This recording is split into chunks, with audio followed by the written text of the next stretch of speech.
Good afternoon, good evening, good morning, wherever you are. It's time for another installment of Heritage and History with Maureen Taylor and Amy Johnson Crow. So here we are at a different time. And I have to admit that Amy and I had a panic attack this afternoon because I thought we were going live at 1. And she said, no, you advertised 1:30. The last time we did one of these, we played around with the time.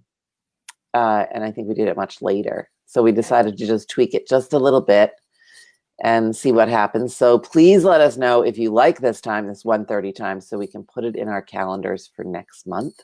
Yeah. If not, we'll go back to the usual 1 o'clock time. Which, and then we'll be thoroughly confused again. So. And then we'll be thoroughly confused again.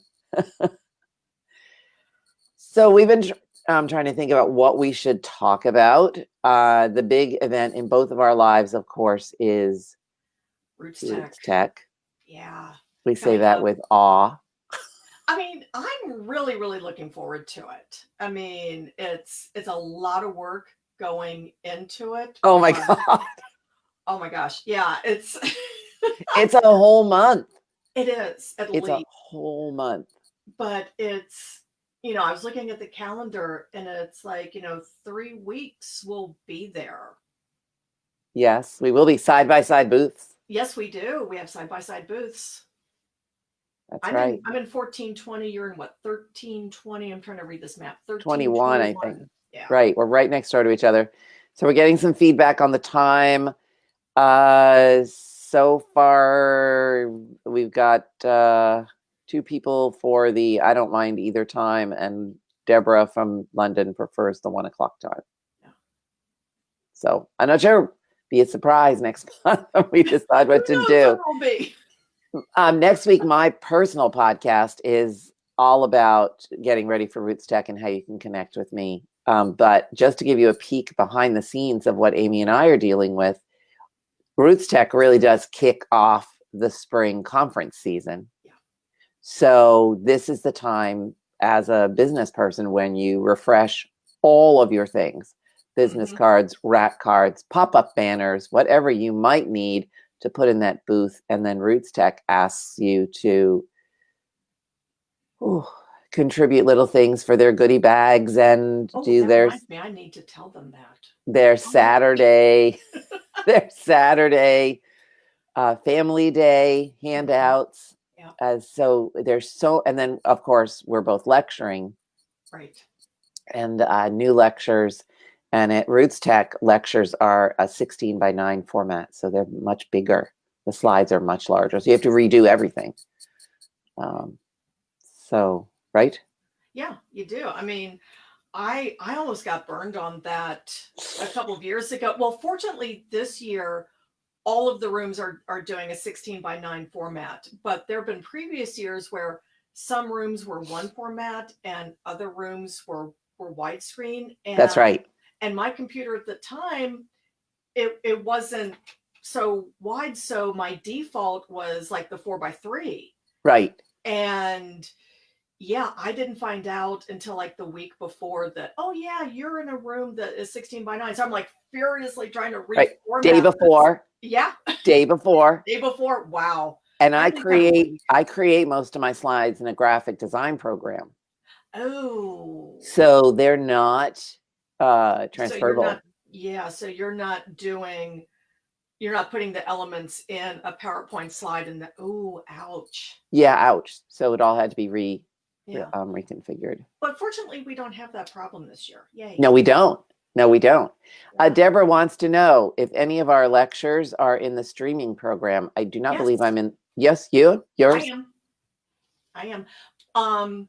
On Friday, the very first one, 8 o'clock Mountain, the Power Hour, it's myself, Kurt Witcher of the Genealogy Center at the Allen County Public Library, and Scott Fisher of the Extreme Genes podcast. Our Power Hour session on basically preserving your own story. So that kicks off the Friday streaming. And then the last one on Friday, which I think is at 4:30. I probably should check what time I'm speaking. Maybe. But they're all, yeah. Hey, as long as I show up in time, but whatever the last slot is on Friday is my session on formulating a research roadmap. There you go. I think it's Very called nice. Research Roadmap, Your Path to Success. Yeah, I'm not seeing a little recording thing next to mine, so I guess not. Yeah. But yeah, but they're streaming some and then they're recording some. So the live stream is going to be available for free. yes. And you can just watch that on rootstech.org, just as it's happening. And in the past, they've made those available for free, on the website. I'm assuming, and of course we know what they say about that, but I'm assuming that they're going to keep those available on the website. But then there's also what they're calling the virtual pass, which is something that you pay for, but then you have access to these classes for like another year or something like that. Right, exactly. Yeah. Exactly, the so there virtual are two pass. different things going on. So that's Roots Tech, and that's what we're getting ready for. But there's been a lot of things in the news, and we've decided to sort of not go with our usual format of favorite website, favorite app, favorite everything, and just talk about the two things in the news that are driving us all crazy, or me crazy on one front and Amy crazy on another. Yeah. So here's the deal. What do you want to talk about first? The DNA thing? We'll pick the DNA. We'll do DNA. We're going to DNA, the DNA controversy, and then we're going to tackle the Marie Kondo, clean out your closets, fold all your clothes, get rid of your books. And right, we're going to talk about that for sure. I've got several of those coming forward. So DNA. Want to recap what's happening? Well, there was, where does one begin? Where does one begin? So was it just last week or maybe the week before? I kind of lost track on the timeline. But Family Tree DNA, it came out in a BuzzFeed article that the FBI was accessing profiles through Family Tree DNA, making matches for crime victims, looking for, trying to make identifications of suspects, and doing the forensic, I don't want to say forensic, doing the DNA matching from a crime solving and unidentified person aspect. Right. From just that standpoint of what they were doing, it's very much the same as what law enforcement has been doing on GEDmatch for quite some time. Same thing. Where it's different on Family Tree DNA is that they were trying to make the case that it was already covered under the terms of service, and the community came back and said, yeah, no, it really isn't spelled out in the terms of service, because if you read their terms of service, you had to be the person authorized, you had to be the person or that person's representative. That's right. Because we all have more than one. I mean, I do. I have administrative control over several kits. Right. So they tried to backpedal and say that, the terms of service already covered this. Well, then they came out and said, well, we're clarifying it, but they never told any of the customers until after the fact. Right. So that's where a lot of people, myself included, I'm not real happy with them, with the way that they seem kind of cavalier about their own terms of service and what it means as protection. And they're also not giving a good way to keep having matches, but not have them accessible to law enforcement.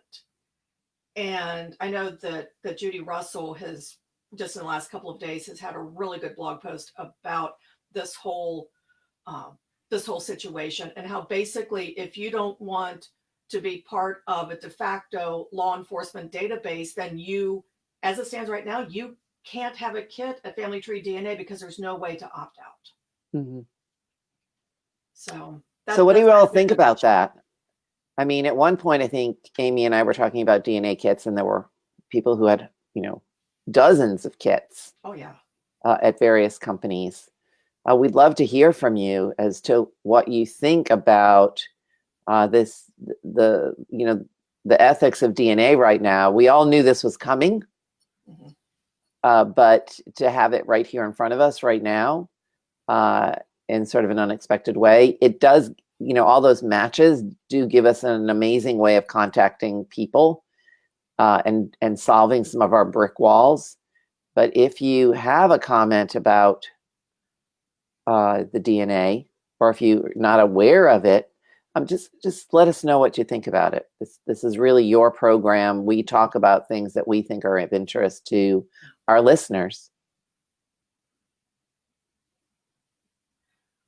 Where, as we're waiting for some comments to come in, um, one thing that I think that this is different than the Jet Match situation. One, the way that they tried to claim that it was already covered under terms of service, which was a stretch, in my Yes, non legal opinion. But also the fact that this is both, that the Family Tree DNA is both a testing company. They have your sample in many cases. I mean, you can transfer over, but many people take a Family Tree DNA test. They send their sample to Family Tree DNA. Whereas with GEDmatch, the only purpose of GEDmatch is the matching. that's right. That's right. So, how do we feel about law enforcement having access to a company like that that not only has the matching, but also in many cases has the physical sample? Right, because when you test with a company, you should find out how long they're going to keep that sample. Mm-hmm. Now, the flip side of that is a number of years ago, maybe 5 years ago, I found out that I could upgrade one of my existing family tree DNA tests, and my dad was gone, and it was his test, and so I was able to update that, buy more markers for that test, Right. which was actually kind of convenient, not having the test subject around a test any longer, Mm-hmm. and that helped. We have a couple of comments, Amy. This is from Chris Paget, that he finds the so-called genetic genealogists who are colluding with law enforcement to be highly unethical. I find family tree DNA to be expensive, clunky, and many of the matches in their database have already passed away. Well, they were one of the early companies. Yeah. Yeah, and just the fact that they've been around so long, like you say, you're going to have a higher probability of one of the matches having passed away. I I do not think that the genetic genealogists who are working with law enforcement, I don't think that they're behaving unethically. Um, I know the first one that pops into everyone's mind is Cece Moore, and she has been kind of the pioneer of being on both the popular side of it, the consumer side of it, and working That's with right. law enforcement. Um, and listening to different interviews that she has done, I mean, she really grappled with the ethics of doing this. And I know with the company that she is associated with now, they have their own really strict guidelines of what they do. Is that to, but is that to say that, what do I want to say? I know we have another question or My, another comment. one of my concerns is that what happens when you have someone other than somebody like Cece who knows what they're doing and somebody who isn't as qualified, and all of a sudden they're reading results. Right. I mean, the field is growing by leaps and Mm-hmm. bounds, Yeah. and there's an expert a minute. Yeah. Um, but do they really know what they're doing? I guess is the question. How Yeah. much professional development have they done to know exactly what they're doing is correct? Right. So here we have Deborah Stock, who says, I have no problem with law enforcement having access if you give explicit permission, but it should definitely be possible to opt out. I think that's what we're saying, is that we would like to have the option of opting out.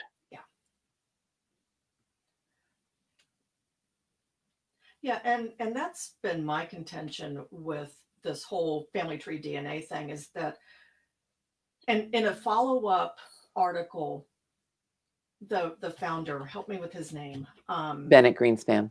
Thank you. One of those deals, if he'd been dead for 150 years, I'd know his name. Exactly. Yeah. Typical genealogist. If you're living, I can't remember your name. Right. But he said that he saw this as an opportunity to be basically citizen crime fighters. And I'm like, that's not what I signed up for. No. And that's not what I signed up for either. Mm-mm. Faye Clark asks a very interesting question. She says she's wondering, are you notified of any findings of criminals tied to your DNA? Am I going to be singled out as the donor if they find someone linked to me? I don't think we have any idea. I don't know the answer to that. I don't know. Yeah. I don't think they're ever going to point the finger at you publicly, Faye. That's not what they're involved in.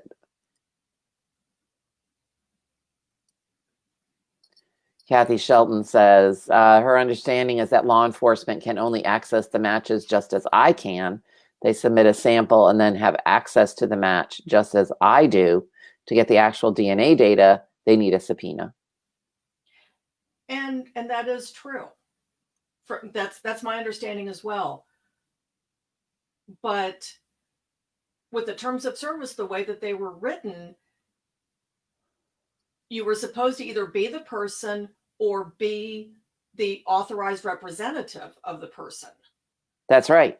You know, that's right. If you have a sample from a suspect from a crime scene, how are you the authorized representative of that person? That's right.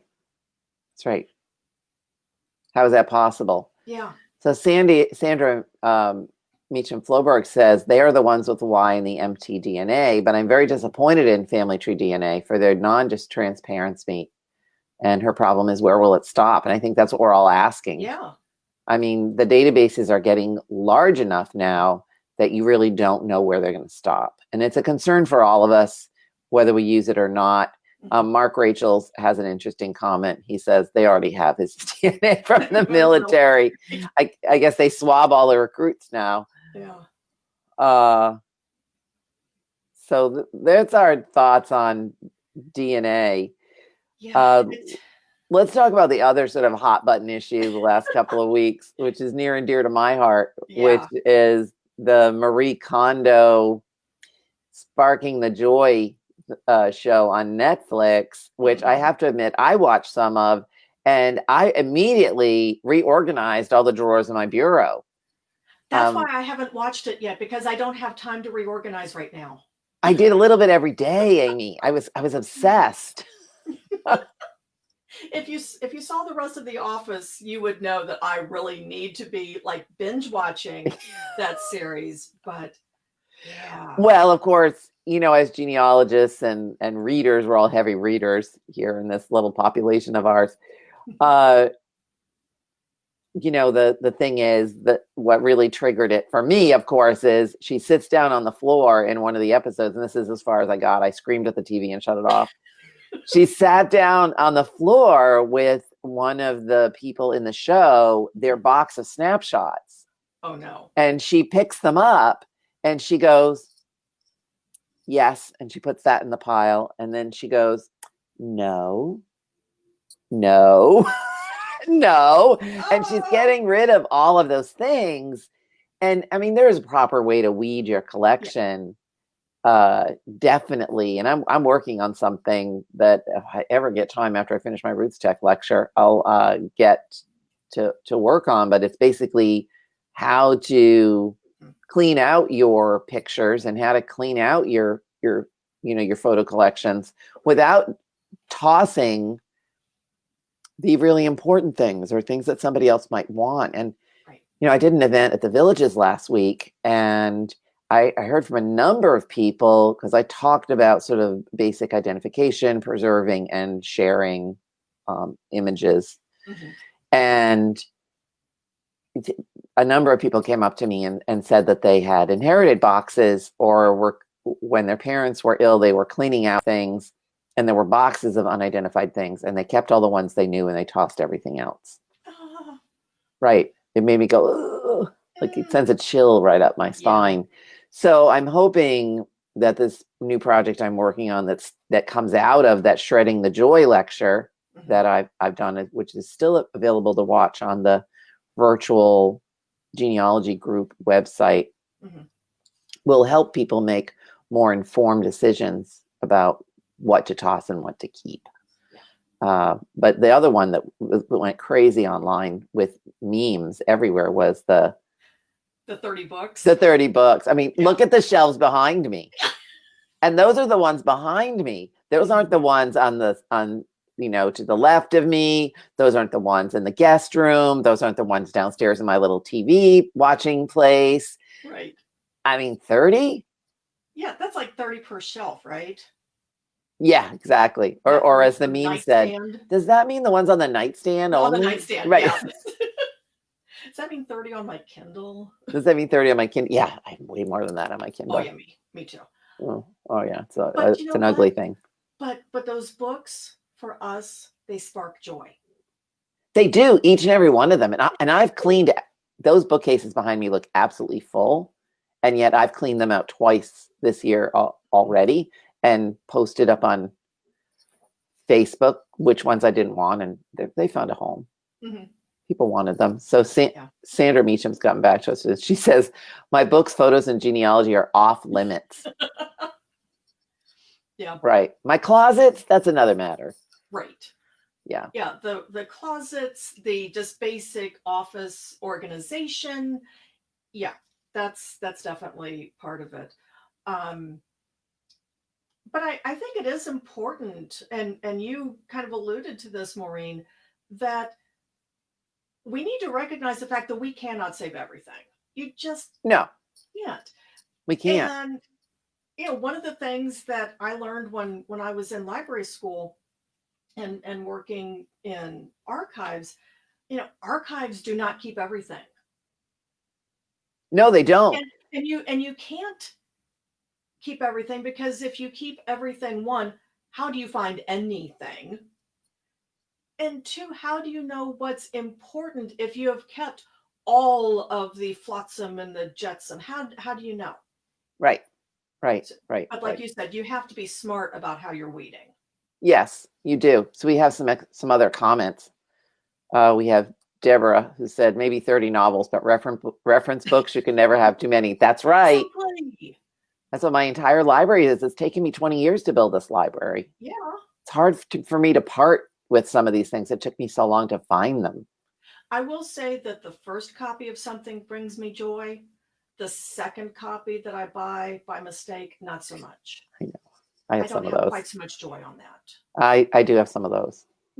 I did toy with sort of cataloging my library, and then I thought, no, that's going to take a long time. I'd rather do genealogy. Yeah. So we do have a couple more comments on the DNA. Let's just see. I've got some really long comments. Let's just do one more on shredding the joy thingy.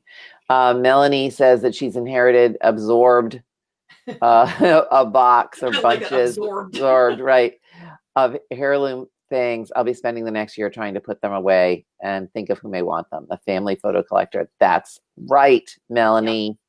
You can do it. Find a home. Find a home. So here's some really long comments on the DNA stuff. So let me, wow, it might obscure our faces. Okay. There we go.